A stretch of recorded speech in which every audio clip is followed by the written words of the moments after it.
осоғосын көріп, төргі өт деп айтылады.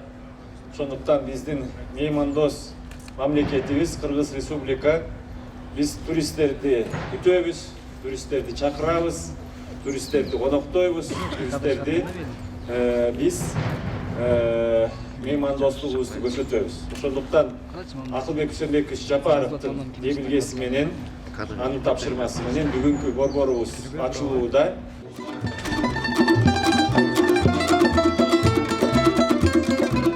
Гидом, туроператором, водителем, информатором в одном лице. И если мы выйдем с крыса, мы не можем понять, где и что, как найти. И это центр, где мы сделали пока аналоговый вид, да, единого окна.